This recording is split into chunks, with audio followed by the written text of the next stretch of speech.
Estudiante, cuando tienes dudas sobre algo, ¿dónde buscas ayuda? Hace unos meses muchas personas responderían que Google. Tal vez tu respuesta sea ahora ChatGPT.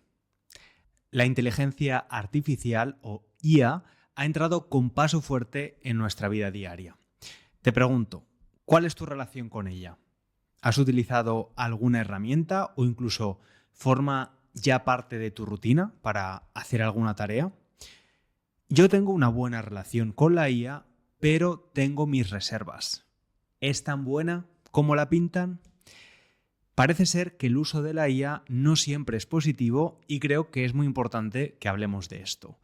Además, estudiante, esto te interesa porque es probable que uses herramientas de este tipo para estudiar. Y antes de empezar con el episodio de hoy y responder esta pregunta, quiero recordarte que en la página web SpanishLanguageCoach.com puedes encontrar todos los recursos gratuitos para este episodio. La transcripción completa en español, traducción en inglés, ejercicio de comprensión y también las flashcards de vocabulario para ayudarte a retener las palabras nuevas. Y por cierto, en esa misma web, y para que veas que yo no estoy nada en contra del uso de la IA, podrás encontrar un ebook gratuito donde te enseño a usar la inteligencia artificial para hablar español todos los días. Y este pequeño libro, en formato electrónico, lo han leído más de 10.000 personas y he recibido muy buen feedback. Así que recomiendo que te lo descargues, que además es gratis. Y ahora sí, empezamos. Hay personas que están realmente fascinadas por cómo la IA está cambiando las cosas, pero no se sabe mucho todavía del impacto real de estas nuevas herramientas. Recientemente, un grupo de investigadores del MIT, el Instituto Tecnológico de Massachusetts, una de las universidades más importantes del mundo, ha hecho un estudio muy interesante sobre cómo afecta la IA a nuestra capacidad de pensar, de concentrarnos y de aprender. En definitiva, la manera en la que funciona nuestro cerebro. La verdad es que la IA puede ayudarte muchísimo, eso es cierto, pero solo si la usas bien. Si no tenemos cuidado, la inteligencia artificial podría estar haciendo que pensemos menos y peor. Y vamos a ver por qué. La gran pregunta que vamos a responder hoy es: ¿nos está volviendo más tontos la inteligencia artificial? Y el estudio del MIT, del que te he hablado, parece confirmar que el uso excesivo de herramientas de inteligencia artificial, como ChatGPT, puede estar afectando a nuestra capacidad de pensar de forma crítica y creativa. Te voy a explicar cómo se hizo este experimento. Los científicos tomaron a 54 personas jóvenes entre 18 y 39 años para estudiar cómo afecta la inteligencia artificial a nuestro cerebro cuando escribimos textos. En este caso, ensayos parecidos a los del examen SAT en Estados Unidos. Ese examen es la prueba de acceso a la universidad, que en España se llama EBAU. Se dividió a esas 54 personas en 3 grupos y se les dio la tarea de escribir los ensayos.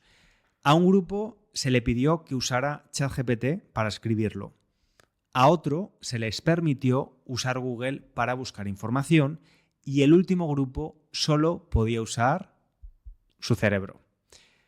Se monitorizó la actividad cerebral de los participantes durante todo el experimento, o sea, se les puso un casco con sensores y se les hizo un encefalograma para ver cómo se comportaba su cerebro al realizar la actividad. ¿Y sabes qué descubrieron? Pues que el grupo que usó ChatGPT mostró la menor actividad cerebral. ¿Te sorprende? Bueno, se vio que usar la IA apagaba ciertas partes del cerebro que se activan cuando pensamos de forma profunda, creativa o crítica. Y además, una cosa muy interesante es que el grupo que usaba ChatGPT se fue volviendo cada vez más pasivo. Al principio solo le pedían ayuda, pero con el tiempo simplemente copiaban y pegaban lo que escribía ChatGPT. Es decir, dejaron de pensar por sí mismos. Se volvieron transmisores del mensaje de la herramienta de IA. De hecho, muchos de ellos no podían recordar una sola frase del ensayo que habían escrito, o se supone que habían escrito. ¿A ti te ha pasado algo parecido? Tal vez has escrito algo con la ayuda de ChatGPT u otro modelo de IA de este estilo y has sentido que no recordabas nada a los 5 minutos. El estudio, además, demostró, y esto me parece preocupante, que incluso después de dejar de usar ChatGPT, las personas de ese grupo seguían teniendo una actividad cerebral más baja, como si su cerebro se hubiera acostumbrado a no pensar. Y el resultado es que los ensayos escritos por este primer grupo, el de la IA, fueron poco originales y muy repetitivos. Los profesores que los revisaron dijeron que los textos se parecían mucho entre sí y utilizaban expresiones muy similares. Eran ensayos a los que les faltaba algo, ¿no? ¿Y qué era ese algo? Pues para entender esto es conveniente entender lo que significa la expresión atropello cognitivo.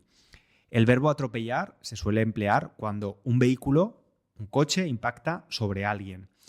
Cuando hablamos de atropello cognitivo, en inglés cognitive offloading, hablamos de la tendencia que tiene nuestro cerebro a decir, no hace falta que piense mucho, no es necesario porque esta herramienta ya lo hace por mí.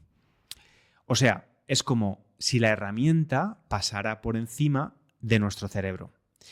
Y claro, cuando eso ocurre una vez, no pasa nada, pero cuando lo haces siempre, tu cerebro empieza a trabajar menos. Dejas de ejercitar tus músculos mentales, ¿no? Y eso crea lo que los expertos llaman una deuda cognitiva. Una deuda es algo, ya sabes, que debemos devolverle a alguien. Si tenemos una deuda con el banco, debemos pagarla. Cuando tenemos una deuda cognitiva, tú crees que estás siendo eficiente, que estás ahorrando energía, que estás haciendo todo más rápido, pero en realidad estás dejando de aprender, de retener información y de pensar críticamente. Y eso se refleja en el resultado porque, como sabes, lo que no se usa se pierde. Como los idiomas, si no los usas, los vas olvidando. Y según los investigadores, este problema puede ser mucho más grave en niños y adolescentes. ¿Y por qué es así? Pues porque su cerebro todavía está formándose. Y si desde pequeños aprenden a delegar todo en la tecnología, no desarrollan bien ciertas conexiones importantes en el cerebro. Por ejemplo, esas conexiones que usamos para resolver problemas, recordar cosas, tener ideas nuevas o pensar críticamente, pues son fundamentales y deberían desarrollarse antes de delegar en la tecnología. Son cosas imprescindibles para la vida. Pero todavía no hemos terminado con el experimento del MIT. ¿Qué pasó con el grupo que usó Google y con el grupo que no empleó nada de tecnología? ¿También tendrán esta deuda cognitiva? Pues tanto el grupo que consultó a Google como el que solo empleó su propio cerebro mostraron niveles mucho más altos de actividad mental. El cerebro del grupo que no empleó ningún tipo de tecnología trabajaba mucho más, especialmente en las zonas relacionadas con la memoria, la creatividad o la concentración. O sea, aprendía y razonaba mientras escribía. Y estos participantes además se sentían mejor porque los textos eran suyos, habían aprendido algo de valor y habían hecho un esfuerzo real. Entonces, ¿la IA es mala? ¿Debemos dejar de usar ChatGPT? Pues si el experimento hubiera terminado aquí, tal vez podríamos decir que sí. Pero afortunadamente el experimento continuó. Y es que la respuesta no es tan simple. La inteligencia artificial no es buena ni mala en sí misma. Todo depende de cómo la usamos. En la última parte del experimento, los investigadores del MIT pidieron al grupo que antes no había usado ningún tipo de tecnología que usara ChatGPT para reescribir su ensayo. ¿Y sabes qué pasó? Pues que su cerebro se activó todavía más que cuando no emplearon nada. ¿Por qué? Porque ya habían pensado y escrito sus ideas antes. Ya habían hecho un trabajo profundo, previo, y usaron la IA para mejorarlo, no para sustituir el proceso de pensar, sino para potenciar su trabajo. Yo pienso que la inteligencia artificial puede ser una herramienta maravillosa si se usa bien. Y no creo que el uso en sí de la IA nos haga más tontos, sino el uso pasivo y automático que hacemos de ella. Tiene un efecto negativo cuando dejamos que nos atropelle, que nos pase por encima, y el problema viene cuando usamos ChatGPT o cualquier IA como si fuera un piloto automático y no como un copiloto, ¿no? Que nos ayuda, pero que no decide por nosotros. Y cuando confiamos ciegamente en la tecnología para pensar por nosotros, dejamos de ejercitar esa parte del cerebro que necesitamos para la vida real, la que analiza, que duda, que compara y que aprende de los errores. Y todo esto que te cuento tiene mucha relación con tu aprendizaje del español, porque quizás te has acostumbrado a traducir todo con el móvil o a pedirle a la IA que te escriba frases para practicar o incluso a usar ChatGPT para corregir tus errores. Y eso está bien, siempre que no apagues tu cerebro en el proceso, ¿no? Recuerda, estudiante, si no usas tu cerebro, si no haces el esfuerzo, tu aprendizaje va a ser superficial. Y está bien que uses la IA para corregir tus errores, pero si no los revisas y reflexionas sobre ellos, si solo transmites la versión perfecta que te da la IA, no vas a aprender. Y además, la IA puede ser muy inteligente, más que nosotros, acumula mucha información, pero le falta algo esencial, la experiencia humana. No puede sentir emociones, no tiene empatía y no ha vivido lo que hemos vivido nosotros al intentar aprender un idioma y al hacer frente a las dificultades de la vida. Hay una paradoja que explica esto muy bien. Se llama la paradoja de Moravec y dice que las cosas que son fáciles para los humanos, como caminar o reconocer una cara, son súper difíciles para la IA. Y las cosas que son difíciles para nosotros, como hacer cálculos matemáticos rápidos, son fáciles para una máquina. Por eso es tan importante no dejar de lado nuestra parte humana. Y además se nos suele olvidar algo. Tenemos interiorizado que los humanos somos imperfectos y cometemos errores, pero también ocurre con la IA. La IA también falla. No creas todo lo que dice y emplea tu pensamiento crítico para evaluar sus respuestas. Así que está claro que la IA tiene ventajas e inconvenientes. La pregunta entonces es, ¿qué podemos hacer para tener lo mejor de los dos mundos? Bueno, aquí van algunas recomendaciones concretas que puedes aplicar. Piensa primero tú. Antes de pedirle a ChatGPT, Claude, Grok, Perplexity, Gemini, DeepSeek o cualquier IA que haga algo, inténtalo tú primero. Al menos haz un esquema, ¿no? O un borrador, y si tienes una duda, intenta responderla tú antes de buscar en internet o usar IA.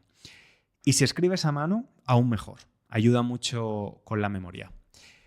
La idea es usar la IA como asistente, no como autor. Deja que la tecnología te ayude, pero que no te sustituya.